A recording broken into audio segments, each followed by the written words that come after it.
Hey nerd, and welcome to the little lore project of Where the Streetlights End, where I tell you a little bit about whatever monster I think is cool this week, whether it be from folklore, from film, or in human form. Like, comment, or subscribe for more horror, history, and lore from me. Today I'm telling you all about the Wendigo, an entity from the legends and tales of many indigenous American groups, including my own, the Ojibwe. Many sources will tell you that the Wendigo is an Algonquin legend, but that is a little bit misleading because Algonquin is a term used to group multiple Native American groups together based on their language. If you're not studying this stuff seriously, that tidbit probably isn't too important, but I wanted to put it out there. The story of the Wendigo is often different, depending on which version you're finding, but each different telling has a few key components that paint a solid picture of what the Wendigo is, what it does, and how it relates to the cultural belief systems among the peoples who tell the story. The key aspects that we find in every version of the Wendigo legend are starvation, fear, greed, and the harshness of winter. Wendigos are similar to werewolves in the sense that an ordinary human becomes one after a series of unfortunate incidences and poor choices.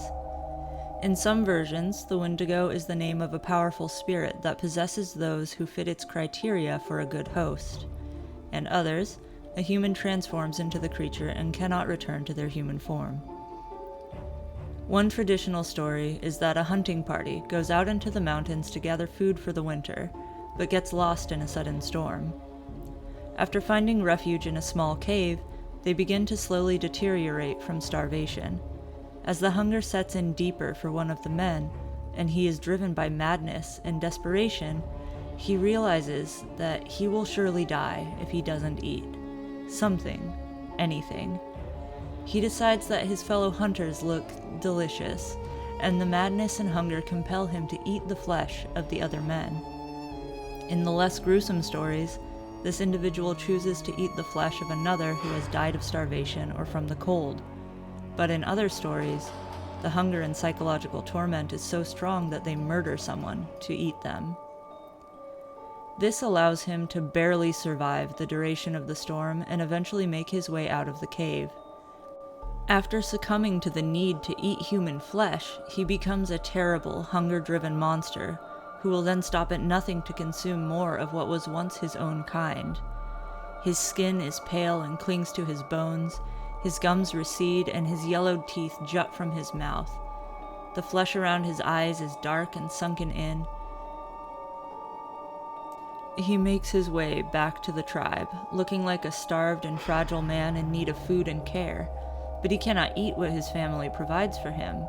The Wendigo suffers and starves because the only food that he can consume is human meat. In his madness and his unbelievable hunger, he is compelled to feast upon all of his fellow tribesmen until he is left alone to wander and search for more food. This act of selfishness and betrayal scars the soul of this cannibal and makes them into a monster. They either transform into the Wendigo, or the spirit of Wendigo as an entity enters their body. At this point, they lose their senses, and what remained of their humanity fades away. They transform physically into a creature that looks like an emaciated man, but much larger, often hairless, and with terrible, long claws and fangs. This version of the Wendigo is the most commonly discussed in traditional versions of the legends. It is said that after eating human flesh, the creature loses all of its humanity and can only think of how hungry it is. The consumption of human bodies gives the creature supernatural abilities as well, which would grow and compound each time they ate another person. One such ability is that of mimicking any human voice, which is one way that it hunts for future meals. By copying the sound of a person's voice, it will call through the forest begging for help in order to lure unwary travelers into a trap where it will feed upon them. This is why you should never trust a voice in the dark that speaks your name and tries to lure you away from your group or from the light. The Wendigo's voice can be heard throughout the mountains as it bellows a terrifying howl, like the roar of a gale through the craggy cliffs. The creature becomes so quick that it is said you cannot see it move as it circles you and springs through the terrain, unhindered by any obstacle. The Wendigo also becomes incredibly strong, much stronger than any man. If you are hunted by the Wendigo, even if you don't fall for the tricks it plays by mimicking the voices of your friends and loved ones, you will not be able to outrun it, and you will not be able to overpower it or escape its grip. The Wendigo is a monster that emphasizes the importance of caring for the people around you. In many indigenous American cultures, it is a grievous moral failing to act selfishly or put yourself before your community. If the group is suffering, it is necessary to work together to survive. Those who take, and those who choose to save themselves instead, are seen as morally corrupt and are typically unwelcome in the community. Another traditional way of describing the Wendigo is to simply refer to it as a spirit born of anger and desperation. It is sometimes said that the Wendigo is not so much a physical being, but a power that is fueled by the greed, fear, and pain that exists in the hearts of humanity. Situations like being lost and starving can feed into the evil spirit that is Wendigo, and someone can become overcome by their hate and misery in this way, and they transform into a monster. This way of describing the Wendigo may be the most logical, as it uses the metaphor of a horrible monster to explain the philosophical idea that we cannot allow our pain and our greed to control us. With the theme of starvation within the legend, and the unrelenting hunger that plagues the Wendigo following its transformation, we can see that this tale is of particular significance regarding greed. The Wendigo's need to eat and eat for all of eternity serves as a metaphor for the way that greedy people are never satisfied, and will always need more and more as they try to fill that hole inside of them. Ultimately, they will stop at nothing to satisfy that hunger, even if it means destroying and tormenting the people around them.